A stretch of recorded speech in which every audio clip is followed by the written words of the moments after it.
Oh, you look beautiful, Olga. The lighting is not good in my house.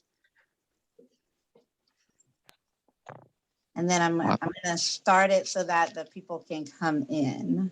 Beautiful. And then once I hit start, everybody that comes in can now see us. Mm-hmm. Okay. Okay.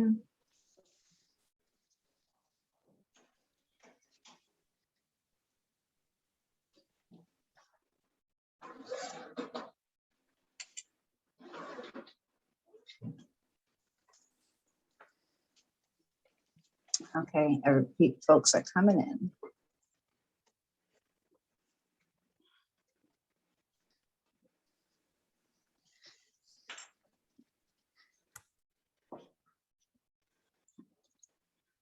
Welcome, everyone. Welcome, welcome. We'll just let everyone get a chance to come in, and then we'll get started.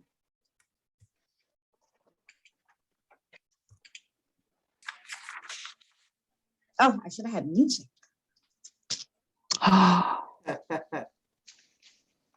Missed that.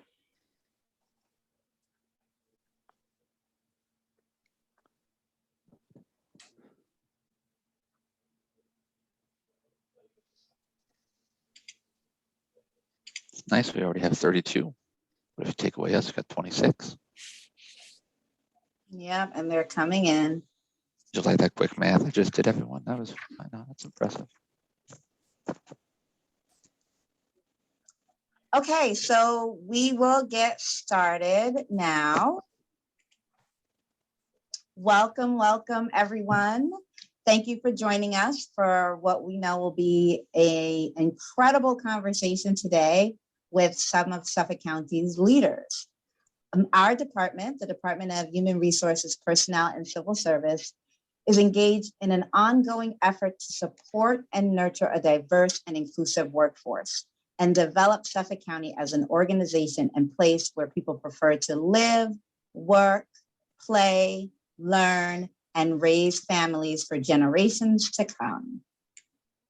We know that some of our employees are some of the best in the county, or as I always say, rock stars.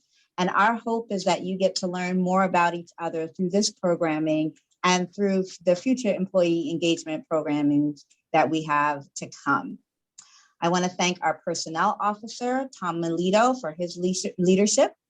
And I'm especially grateful to our county executive, Steve Ballone, for his inspirational vision to make Suffolk County the employer of choice. I am Rita Fernandez. My pronouns are she, her, and I serve the county as the Chief Diversity and Inclusion Officer. September 15th to October 15th is nationally recognized as Hispanic Heritage Month to celebrate and recognize the many contributions of Hispanic Americans in the United States.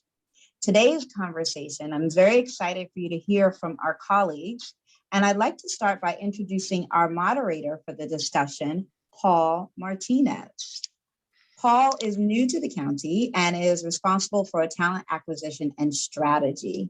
He has over 20 years of recruiting and staffing experience, and he is instrumental to the county's recruitment focus on diversity and top talent. Paul, I thank you for agreeing to moderate our discussion today, and I'll turn it over to you. Thank you so much, Rita. I appreciate the kind words and the introduction. I'm excited to be here today. I think it's going to be a great day filled with a lot of really good discussions, and I think that it'll be fun, and I think that's the most important thing, is that we have some fun and really have an opportunity to learn from all of our panelists and learn about different things from their backgrounds. I think it's going to be a great time. So I thought what we could do is start with some introductions. I have some notes here just for the different panelists who are here with us today.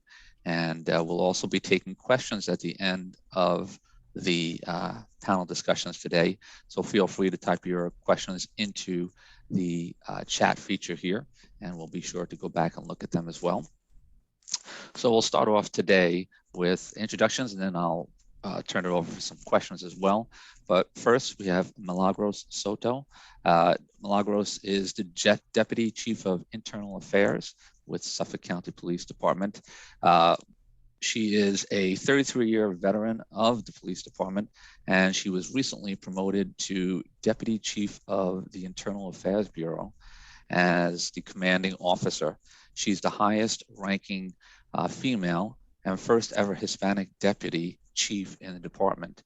She is one of only 3 women in the department's 61-year history to have attained the rank of deputy chief. Thank you very much for joining us today. Thank you for having me here. Excellent. And then we have Olga El Sahami, and Olga joins us today. Olga is the Director of Human Services, and she's out of the Office of the County Executive.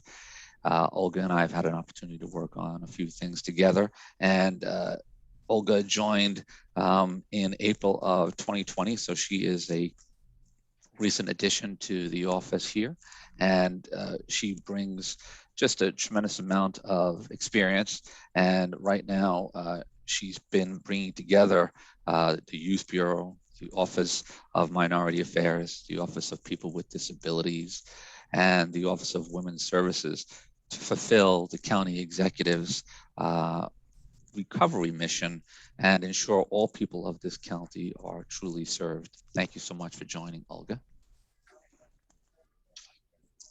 And then we also have Grace Ioannidis.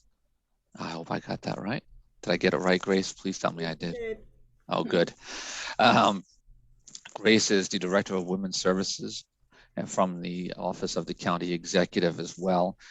Grace joined in 2004, and she is, as I said, doing tremendous work in a lot of different areas. And some of her main initiatives really are on behalf of women within the county. And it's just such an important part. And it's a contribution that can be felt by so many different people throughout the county. And I really am so glad that you are here with us today, Grace. Thank you. Thank you. And then last but not least, bringing up the rear is we have Eric Lopez. Eric is Assistant Administrative Director for Labor and Licensing and Consumer Affairs. And thank you so much for joining today. Eric is with us since 1993, so he's had a 27-year career here. And it's amazing. He started as a labor specialist within the Suffolk County Department of Labor and has had a tremendous career in progressing into different roles. And he joins us today to really provide some insight into his history within the county, and it's exciting to have him here as well. Thank you, Eric. Thank you. Thank you. So I thought today, we already did our introductions here, but I thought what we could do is really get into just getting an understanding of everyone and your skill sets, and really just take a little bit of time to get to know you, but also take time to learn your journey. So we can go in whatever order you like. Maybe we could start with Eric, since he was the last one introduced. I thought we could do that for you, Eric. And we could talk a little bit. Maybe you could tell us a little bit about how you arrived here and tell us a little bit about your current position. Sure. Let's see. I was born in Harlem first. I lived in the South Bronx. I moved to Brentwood in 1971. I am a graduate of Brentwood High School back in 1979. In 83, I graduated with a bachelor's degree in economics from SUNY at Albany. After serving 5 years in the Navy, I had a few interim jobs, but not only was I looking for work in the short term, but I was also thinking long term, and civil service was something that always appealed to me. So I took a lot of tests, and it's I would say about 50 tests later, I got the call in November of 93 for the interview with the Department of Labor at the time, was hired, and I started as a labor specialist within the Suffolk Works Employment Program. It's a service that are provided for low-income individuals where we enable them. We enable them to help in securing employment, improving their ability to stand up on their own feet. And needless to say, it's a very rewarding position. I was with the Suffolk Works Employment Program for 27 years. As Mr. Martinez mentioned, I started as a counselor, worked my way up to team leader, a unit supervisor, assistant director, a director within the unit, and finally I was what they call the SWEP administrator up until about 1 month ago. Very proud of my time in Suffolk County. As I tell a lot of people who ask me about what I do, I get paid to help people. And, the money certainly is, I have no complaints whatsoever, but the reward is seeing somebody's life change for the better. And that's something that for the last 27 plus years, I've had the opportunities to help people realize that. Excellent. Thank you so much for sharing. That's great. Maybe we'll just go in order on my screen here. So Milagros, if you could please answer the same question, that would be great. Sure. So as you mentioned before, I have 33 years with the Suffolk County Police Department. I spent 13 years as a patrol officer. When I was promoted to sergeant, I was in various commands. I was a sergeant in patrol. I was also a sergeant in our communications section where I supervise our 911 center. And then I was a sergeant in internal affairs. When I was promoted to lieutenant, I remained in internal affairs for several years prior to being transferred to the 6th precinct, where I was the commanding officer of the precinct crime section.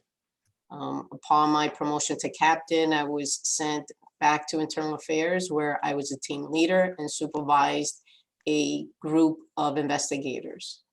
And in 2016, I was promoted to deputy inspector and reassigned to the 3rd precinct. In 2019, I was promoted to inspector and assigned to the office of the commissioner. And just last month, I was humbled and honored to be promoted to deputy chief as the commanding officer of internal affairs. Beautiful. Beautiful. What an incredible career. Thank you so much for sharing. And again, thank you so much for being with us today. My pleasure. And now I think we're going to go over to Grace. Maybe Grace, you could share. You have your wonderful dolls behind you, which you pointed out to us. So you can tell us about those also, but maybe you can answer the question for us also. The question is basically, how did we get here, right? Mm-hmm. Sure. And so I was born in Dominican Republic to my mother, Julia and Ramon. My father, who fought in the 1962 Bay of Pigs invasion, he was one of the few survivors of that invasion to Cuba, and it was an invasion that took place in the Dominican Republic with Dominican Republic soldiers, and they went to the shores of Cuba, 2,500 soldiers, and only 395 returned. So my father was one of those few survivors. And so my family immigrated to escape war and oppression to the land of the free, this great country of our United States. And I'm very proud of that background and that heritage. And that's how my career evolved, by that very escape from a war-ridden country into a country that gave me the opportunity to really decide what I wanted to do, and gave me the freedom and choice. And so my career started in the fashion industry. I have a fine art degree, and I became an activist. And my life evolved on being loud enough to ask for the things that most people are afraid to do. And so as an activist, I began that activism in the community that I lived. And eventually my career transformed from the fine arts and the beautiful things into really fighting for people and fighting for equality and diversity. And so I come to Suffolk County government under the Levy administration. I began my career in government as a resource advisor, and today I'm happy to say that in the last 10 years, I'm the director of the Office of Women's Services, which again, is a very important office. I represent 54% of the female population of Suffolk County, and I help and support and advocate for the entire population of the female population of Suffolk County. And that's not only for women that live in poverty, but it's also for women business owners, also pay equality for women, diversity in the workplace, very important. Diversity to us is not just racial diversity, but also women, females, handicapped women, women that are lesbians, women that are single head of household. And so we, women veterans, so we advocate and everything that it's the Office of Women's Services, we are here to extend that help to women and to open up those doors that are being shut for a long time. And so for me, I take great pride in the work I do. I know that Eric talked about how important it is to have a career where you are financially rewarded. But this path and this career is a career of a lot of rewards.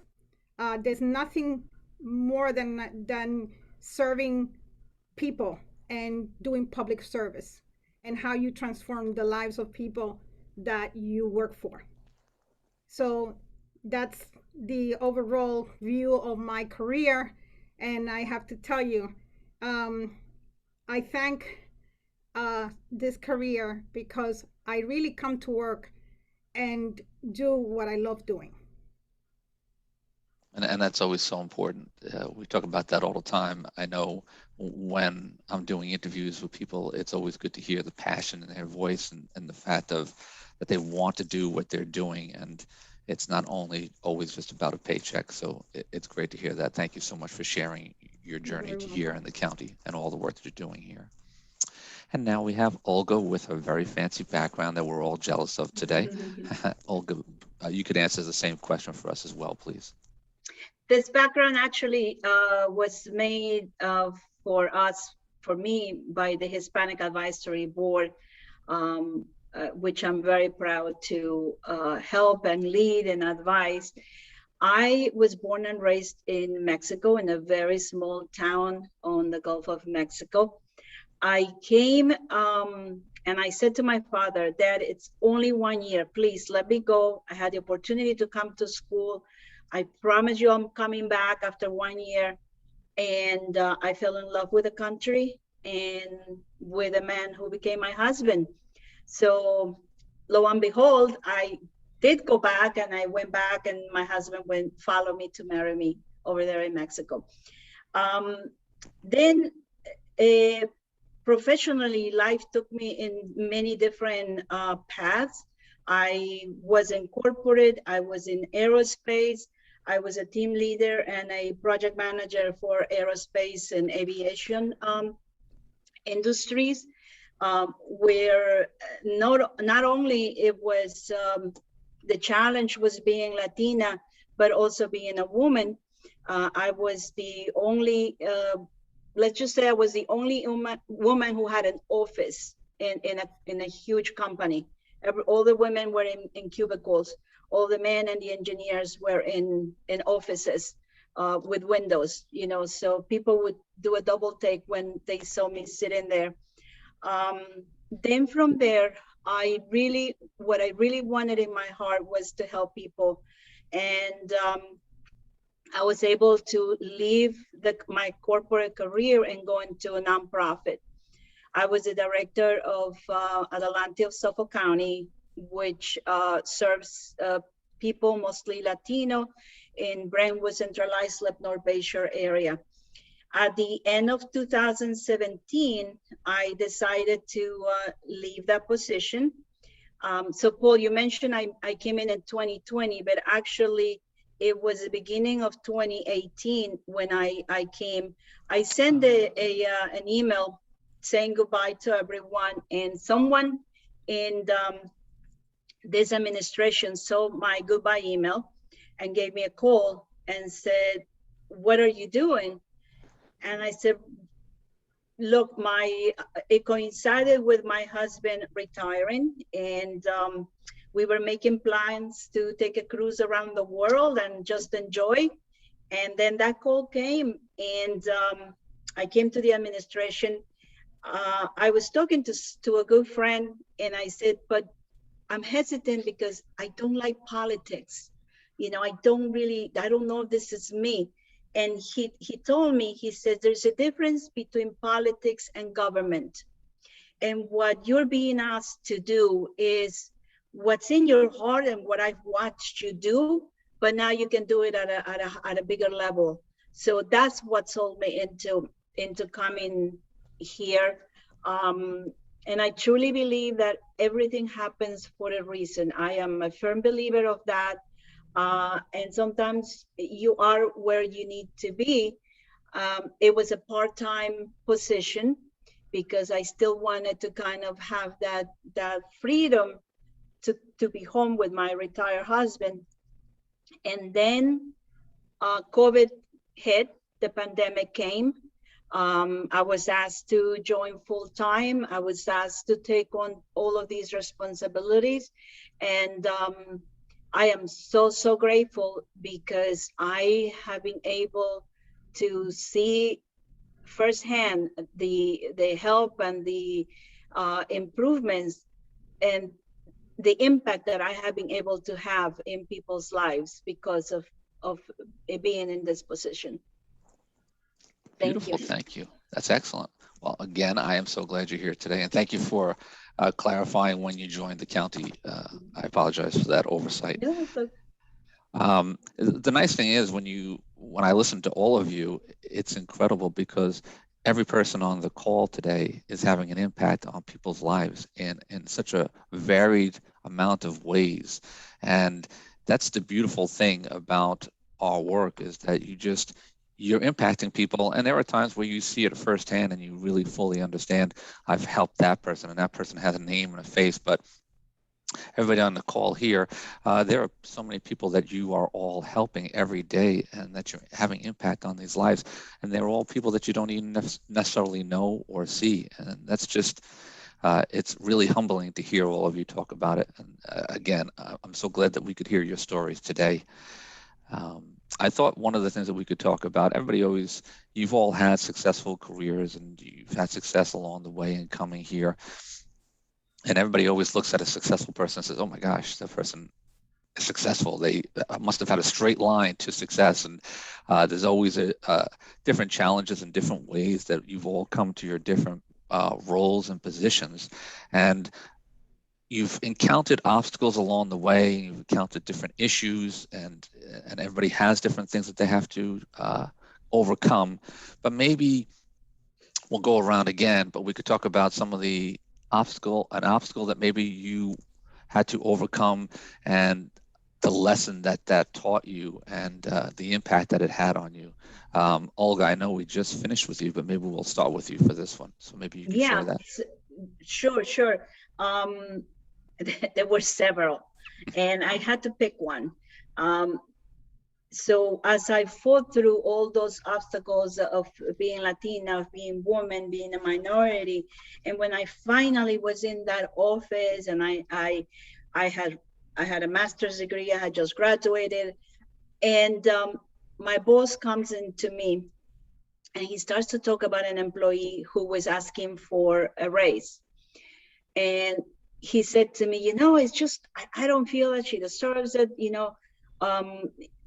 She's like the Puerto Ricans that just want to get more money without really doing anything." And my eyes that was like the first time that directly, I looked at him and I said, "You do know that I'm Mexican, right?" And he said, yeah, but you're one of the good ones." That was the first time that I heard that "you're the good ones," phrase. And that's when I realized that I thought I had finished that fight, and I thought that I had arrived at that success.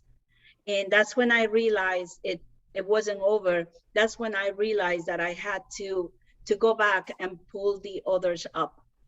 That's when I had to start really fighting that discrimination, dispelling myths, for other people, not just for me. Wow. That's excellent. And it's incredible when you are faced with that, and that realization comes over you, like, oh my gosh, you hear about these different things, but then when you're faced with it, it's incredible. When you didn't realize that somebody thought that about you or about someone like you. And the more when someone sticks their foot in the mouth, when they try to take it out, they keep making mistakes, and then it's like, oh, but your son is more American than apple pie. So it was just like, all right, let's just leave it at that. Yeah, it's an awkward situation, to say the least. Grace, maybe you could share a little bit with us also, answer the same question. That'd be great. I was going to interject, since we were going to have sort of a conversation on this one. I was very fortunate not to experience that type of experience that Olga did, and I have been witness to some of that with other people. But for me, it was the challenge that after the Suffolk County deficit under the Levy administration, the now county executive, Steve Ballone, inherited financially a county that was in distress. And so the then director of the Office of Women's Services, Deanna Marshall, had left, and the office was left only but with me. And I had to pick up the pieces. And not only did I have to pick up the pieces, I had to maintain an office all by myself. And so the challenge that I had was that I served at the time when she was director as the associate director. Administratively, she did most of all of that. So I had to get on my feet and immediately assume all those responsibilities. And then I realized that by doing that it was only not just assuming the responsibility, but also having the responsibility to maintain an office in place so that the new administration would then support, which she did. And at that point, I started providing and creating initiatives that were soon adopted by the county executive, like the first lactation station of a municipality in the country. That's in the Office of Women's Services. Legislation of pay equality for women in Suffolk County. And so I thought about what is my purpose and why are these challenges? Why is God giving me these challenges? Because I think that these challenges are given to us to shake us up and to find our way. And it's not always the way that we want, but it is the way of the maker. And so I believe that at that point, this was more than not just coincidence, that these challenges were created around me to do the work that was needed, and that fundamentally the system, that I was going to be able to impact the system, that long after I was gone in the office, meaning retirement, not vanishing, there would be tools and legislation and initiatives that will stay and remain here for others to follow. And my goal is to do that. And those challenges that I learned by taking over this office at a time where there was a lot of financial crisis for the county gave me a great experience and an insight about what I needed to do. And so I learned a lot from that. Beautiful. Yeah, and it's incredible when you can leave a legacy, and that's just it. It's what type of legacy will you leave behind, and you can leave a positive impact and something that resonates with people and reverberates, and that's beautiful in all the work that you've been doing. Thank you for sharing. You're welcome. And I think now we'll move over to Milagros, and maybe you could share a little bit with us as well. Sure. For me, the major obstacle that I faced was actually during the application process. In order to become a police officer candidate, you have to go through various processes. One in particular is the medical exam. And a component of that exam is a vision test. And I had received a letter in the mail indicating that I did not meet the standard, which was 20/50 vision, and therefore I was being disqualified. In the letter, it also indicated that I had 10 days to appeal that decision, which I did. I was born and raised in the Lower East Side, and at the time, that's where I was living. And I decided to go to 3 separate medical institutions in New York City, had my vision tested, and they all documented that I had 20/50 vision. And so after the appeal, they sent me a letter where I had to go see an ophthalmologist at the civil service had indicated for me to visit. So I armed myself with those 3 letters from these physicians and went for my retest. Indicated right away, I have 3 independent letters indicating that I do meet that criteria. He then examined me. He then agreed with that assessment, and then the process to become a police officer continued. My biggest takeaway and the lesson that I learned was that perseverance and determination are huge. Had I not accepted that finding, I would not be sitting here today. It's incredible. It's incredible. Such a small component could have just completely stopped your whole career trajectory. And the fact, like you just said, you didn't take no for an answer, which I think that's usually the sign of every great leader or anyone who has had success, is that you just refuse to take no as an answer, and you have to persevere through that. So thank you so much. I'm very glad you shared that. Appreciate that. And it would have been our loss. Imagine our loss. Yeah. Thank you, Olga. And can you imagine that in today's day, when you make a doctor's appointment, it takes a whole month, and all she had was 10 days? She would have never made it in today's world. It was very different back then. That's incredible. Unbelievable. And now, Eric. On your side, Milagros. Eric, maybe you can also answer the same question and help us out with an obstacle that you maybe overcame. Sure. Similar to Olga, I had a life-changing moment, and I had it when this moment has certainly carried forward to the present day in terms of its impact. When we first moved out to Brentwood in 1971, we were the first family of Hispanic origin on the block.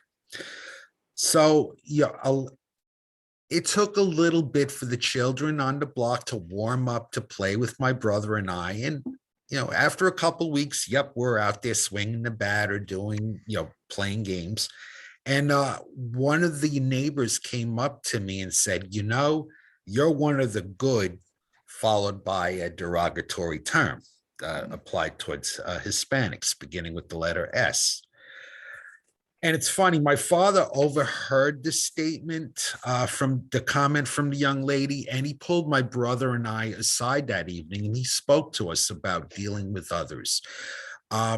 He told us, people are going to judge you many times without getting to know you. You look at your last name, okay, Lopez. People are going to judge you by that. So what you have to do, my sons, in order to succeed, you have to try twice as hard to work through life's opportunities and struggles in order to flourish. That was his way of saying, let your actions do the talking.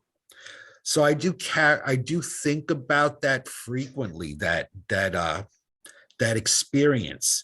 And when you when you deal with other people, when you, regardless of, where you may meet them, how you may meet them, you certainly want to give somebody the same respect that you would want also, regardless of your last name, regardless of where you were born, regardless of where you came from. You want to be judged by your attributes and your good work, as I would say. And it's funny because I do think about this, and now here I am in the present. I've been happily married for 16 years. My lovely wife, Sylvia, and she reminds me of this every day. When you wake up, have a great day. Don't let people get you down. Put a smile on your face. And I know that with that experience, my hope, my endeavor, my goal is, as I mentioned before, certainly to change lives of those people that we do serve, but I also want to extend that to people who I come across. I want people to judge me for Eric Lopez, the person. Don't look at my name. Don't look at my origin, of course, is, it's very important to me, but it's, you judge me for the person I am, not what you think superficially. Wow.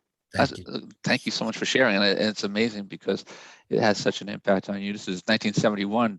And when you talk about it with such clarity, and you remember that moment. So it's something that you took and used that as something to propel you and drive you forward. And really, everybody has a choice when you face different things, and you can choose to act out, or you can use that as a motivation. And like you said before, your origin, and everyone's origin for that matter, really doesn't define them. That's just a part of the person, and it's, you are a whole person, and it's important that people look at the whole person, not just the last name, if you will. So And and Eric just brought up a very important point.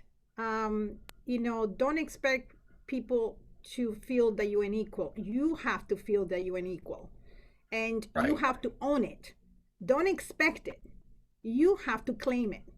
And once you claim it and you believe you're an equal, then all of these other things that come about because of the human race, that's what we are, they kind of shed off from you. And so that, if you take that as a lesson and you carry that with yourself, that you feel as an equal, then those things don't stop you from achieving your goals and where you want to go. And that's a great point. And Grace, you were talking about the work that you're doing, whether it's with people, or it's the LGBT community, or it's underserved communities. It's the importance of people being treated as equals right out of the gate. And yes, you do have to make sure that you stress that you are an equal, but it's important that we also look to other people and make sure that we are out there perpetuating what we're preaching. It's one thing to say, hey, listen, I want to be treated as an equal, and I am an equal, but it's also important that when we interact with different people, that we're really being aware of the fact of how we are making them feel as well. But Paul, we are the ones that have experienced that, so we know how to treat and to respect those boundaries. And so, Agreed. right, so it's upon others, but not to expect it, because if you expect it, that's going to be a great disappointment, and that could actually put you and set you back. And so owning it and believing you an equal is the attitude that you got to carry with you, so that you can successfully move forward in what your goals are. Yeah, I totally agree with you 100%. And I think it's always important. It's one of the things that I always preach. I have a 15-year-old son and a 21-year-old daughter, and I always preach that people don't define you, you define you. And I think that's just such an important fact of what you've all shared here. And I think it's great. I appreciate that. Thank you. We can move on to our next question. And so, you're all doing different work here in the county. You all interact with people in different ways. I think one of the things that I really would love to just get a sense of from all of you is, how do you think, or how do you believe in creating a pathway for others to succeed in leadership roles, or just succeed in general within the county?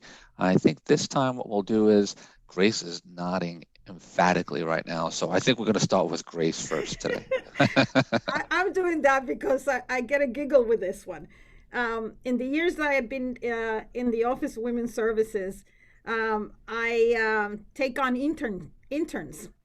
And my latest intern is number 76. And so the young lady had the task of organizing my file drawer of all my interns. And so as I was looking through and helping her organize my drawer and teaching her to be orderly and organized, I came across all these young women that many are very successful.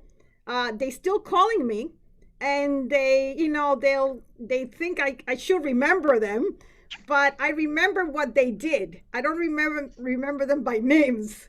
So typically when I get a call from someone after 10 or 12 years, now a woman, and probably married and children, I tell them, okay, I apologize, I don't remember your name, but can you tell me what happened when you were with me?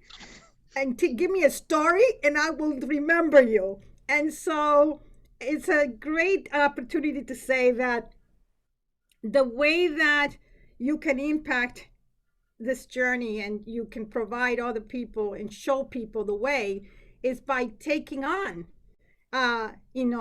whether it's an intern or taking on someone that is in that process and transitioning, and taking them on and showing them the way. Beautiful. Thank you. Thank you. Before I go to the next person, I just wanted to remind everyone on the call today, if you have any questions, be sure to just type it in the chat.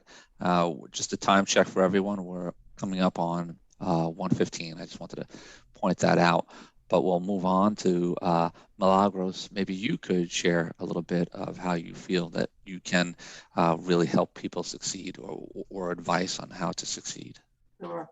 Well, I was inspired by my brother, who was a New York City police officer in 1973 was when he graduated the New York City Police Academy. And he was one of the very few Hispanics who patrolled that area. And, it was clear how, even from a young age, I could tell how people really looked up to him and admired him. And, he was my inspiration. And, I hope that I can inspire, others, particularly women, young Latinos, to really consider a career in law enforcement. But those that are officers now, what I encourage them to do is to, apply themselves and study and, seek promotion and ascend through the ranks, because in those positions is where I believe you can, even help more the community. You can impact them in a positive way. But in the process, in those leadership roles, you can also impact not just the communities, but the police department itself. We have a great police department, and whether you have a good or great agency, there's always room for improvement. So I truly hope that, there are young officers out there that will take the call to really apply themselves and become leaders in this police department. Beautiful. Excellent. Thank you. And it's one of those things where it's leading by example. You want to show people what it's like to be successful, and then also provide those opportunities, very much like Grace was saying, to be a mentor to people, to show people that, listen, I've been successful, but it's not successful and then forgetting how I got here. And I think that's always important, to never forget the journey, and never forget the fact that we all can do something. And it can be small, because sometimes people confuse small with insignificant, but a small little act or a small little effort can have a monumental impact on someone. So it's always important to keep those things in mind. Thank you for sharing again. Sure, absolutely. And, you know, everybody that knows me knows that I'm very approachable. And so I'm happy to say there are quite a few people, quite a few young officers that have asked to speak to me. And when I was in the 3rd precinct, I was, you know, I was very busy, needless to say. But I always found time for them when they just, you know, wanted to ask questions about my journey and what I recommended that they should do to help improve or help guide their careers. So it's you know, we have different types of mentorships, like Grace said, she'd have people come in. But I think, you know, setting a good example and, you know, just being approachable, you know, hopefully will have an impact on some of our officers. Certainly. And Thank you. Milagros, she's so right about that. You know, I have young women coming in. However, I also mentor my own very good friends and that are professionals, because as professionals, we should also mentor each other and we should support each other as professionals. And, Yeah. you know, when someone comes in that environment and you see that they're not governmentally, they don't know all the things that need to be learned. It's important that you share that insight, because it takes a while. That's an experience, right? Mm-hmm. And that experience is gathered through the years you've been doing that type of profession. And so spare that journey, that long roll of learning. When you already know it, just share it. Give it forward with your coworkers. Provide be that open. insight to your coworkers professionally. Yeah, always be open to learning and always be open to sharing. I think I'm going to jump down to Olga now. And Olga, can you answer that question for us as well? So how do you create a path for those to succeed in leadership roles? I think it's twofold. One, for me personally, I'm always keeping an eye on openings in the government. I forward the you know, the job postings to people that I think might be good candidates. I bring in resumes from people that have expressed interest, and I bring it up to HR or to the 12th floor. But ultimately, I think it's people that are in your positions, like Paul, Rita, Mr. Melito, to stand up and realize that we do need more minorities in government, because we are the color that you can bring into a fabric to make it stronger, to make into a quilt, right? To make it more beautiful, stronger, more diverse. And then when we say people of color, we're not just thinking about one class of people. That people of color, there are Latinos, there are Asians, there are Native Americans, Muslims. It's a wide variety that we are privileged to have here in Suffolk County, which you don't find in other places. I've traveled to the South and you know, sometimes they look at a person, they've never met someone from Mexico, they've never met someone from Egypt, from a certain country. So we are privileged here to have all of that available to us. So I am asking you in HR to keep that in mind.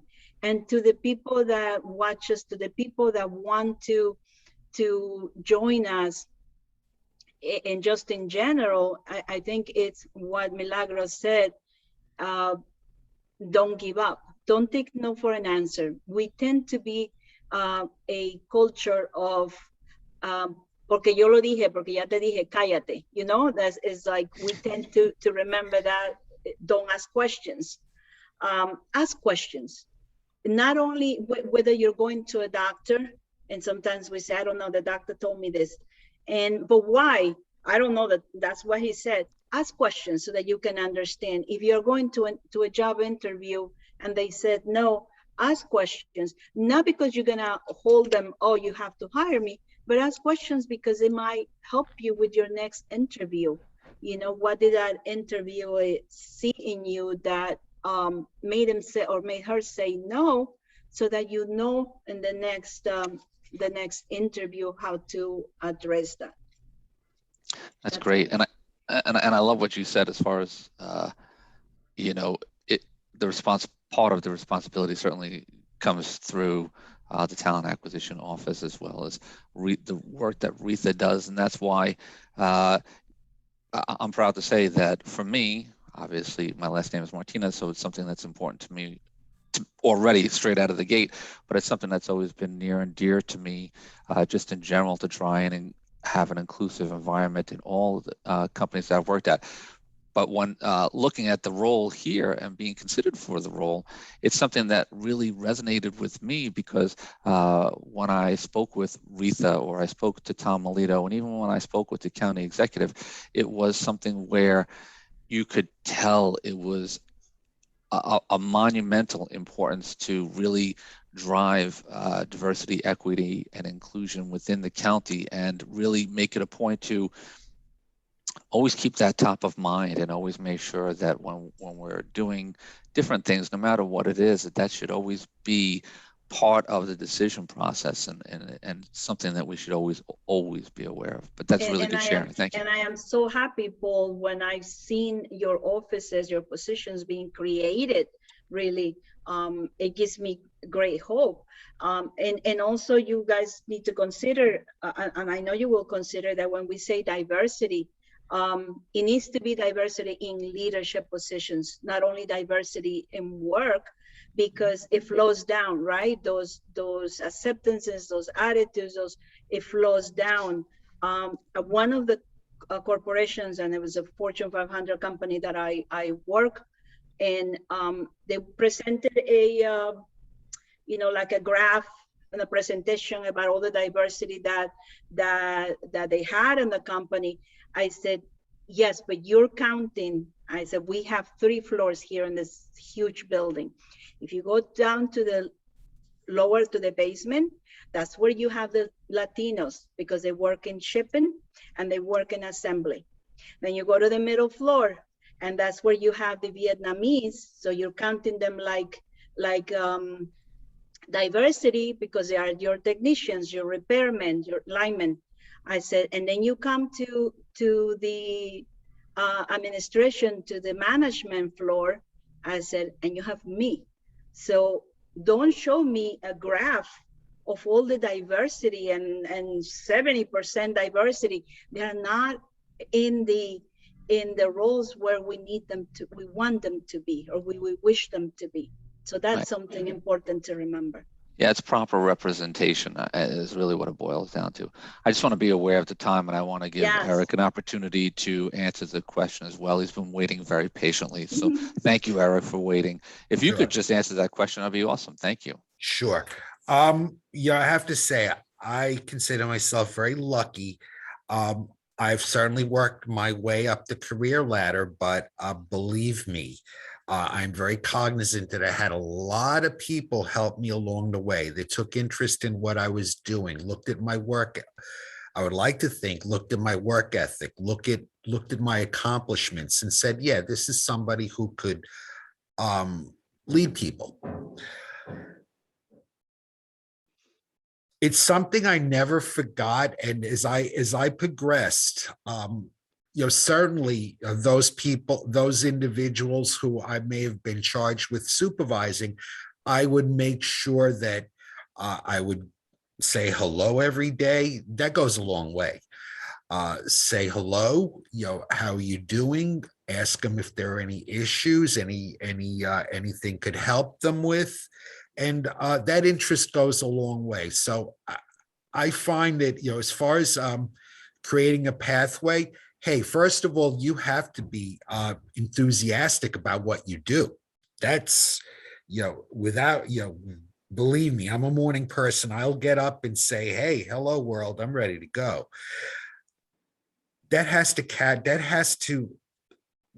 You have to be able to portray that to other people, to say, hey, this is we have another day, another opportunity. This is what we have to do.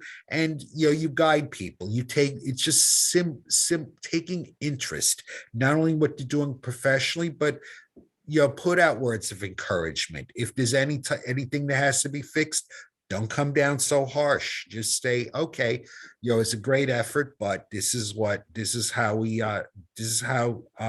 can do it.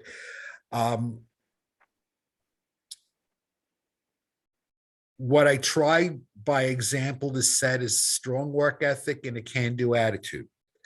That can be very infectious. I worked in the Suffolk with the Suffolk Works Employment Program, as I mentioned earlier, for 27 plus years. Was it a successful time? Yes. You would have asked me, yes, it was. But what I appreciate more about it are the people that I work for, trying to build all of us as a team, and certainly, here in my new position as well. Taking interest, being cognizant of people's efforts, answer questions as trivial as they may seem. Okay, because if you show interest in other people, good chance you're going to get that right back. And I've been certainly very lucky. One thing I must say too, I do get people in my neighborhood. I live in Central Islip that will ask me, well, how did you get here? How do you do this? I will share with people my life story, my origins. It's very important to be proud of your heritage. Never forget. Okay. I do implore that they dream about their personal and career objectives. Where do you see yourself? And I do remind folks all the time that, if you work hard, you can advance, you can open up other opportunities. So I believe, to sum it up, respect is a two-way street. If you give respect, you're going to get respect. And this is what builds, I believe that this is what builds us together. Excellent. Together. Thank really, you. really great points. Thank you so much. I know we're up against time here, and we only have about 2 minutes. So dare I do this, but I was going to throw it out to the panel. Is there any other parting thoughts that you wanted to share with the group that is on the call now?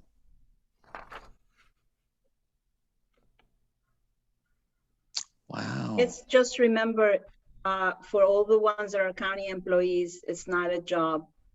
It's not just a job. You're here to serve people. You're here, and you're in a privileged position to help people and to serve people. So just keep that in mind when the job gets to be sometimes too much. And that's really sound advice. I got to tell you, it's so important, because we all have our days. We all have our days where we're saying, my gosh, what are we doing?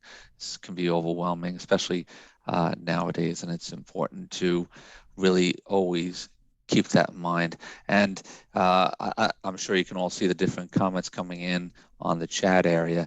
There's a lot of positive feedback, and the feedback is all that you are all an inspiration to a lot of different people on the call.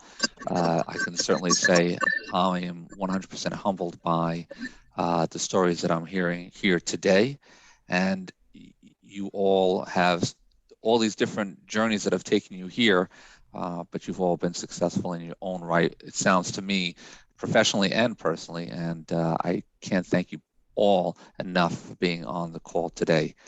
This will conclude the call, and there's Retha popping in, and she's got the fancy background. Look at her. All right, Retha, nice.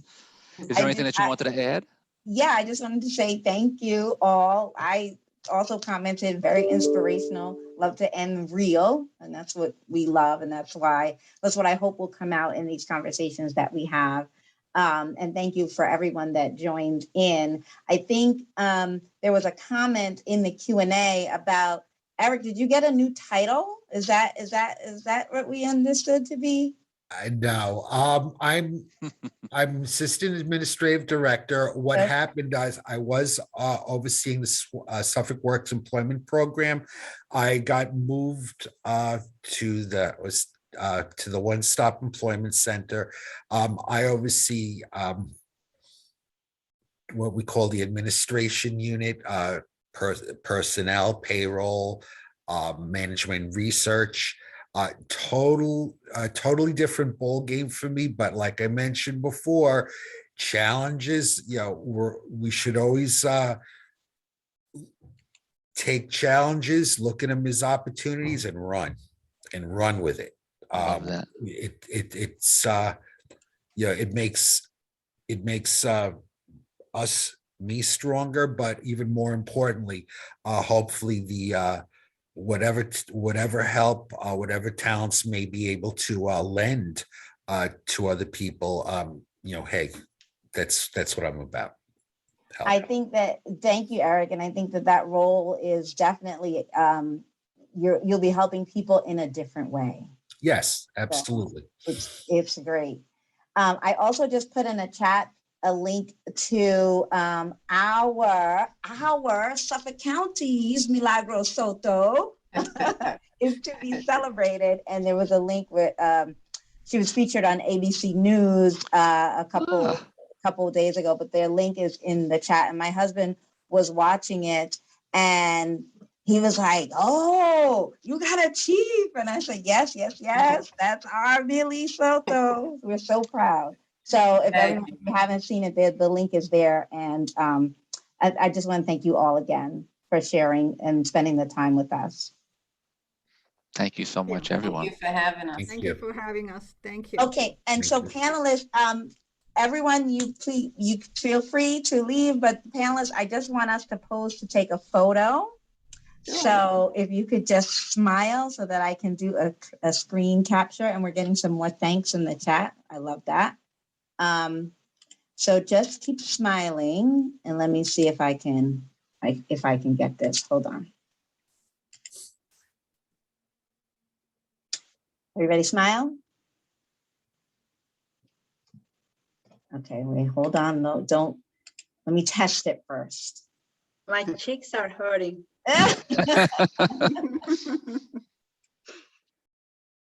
Oh, it's lovely. Yes, perfect. Thank you. You're welcome. You're welcome. I hope there's not too much of a glare coming off the top of my head. Yeah, no glare. Thank you all. It's so nice meeting you all. Thank you so much. See you tomorrow. Thanks for having us. Luego, gracias. Bye-bye. Gracias, adiós. Bye. Milagro, mucho cariño. Igualmente. Gracias. Hasta luego. Bye-bye. Hasta luego. Eric, nice meeting you. We know each other by phone in the past. Absolutely, but it's nice to put the face to the voice. We've done It so was a much work pleasure. throughout the years. It's ridiculous. Yes, You're part of ma'am. that 76 interns. Yeah.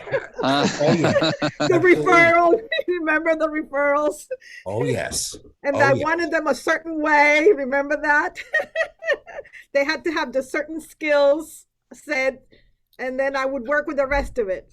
But I'll tell you, I do know that, certainly a lot of success stories came out of your office with dealing with the work experience program. So, that's one that, we get when we get a participant, and if we're looking to refer to you, we say, look, this is a very high ceiling. You want to make the most of this opportunity.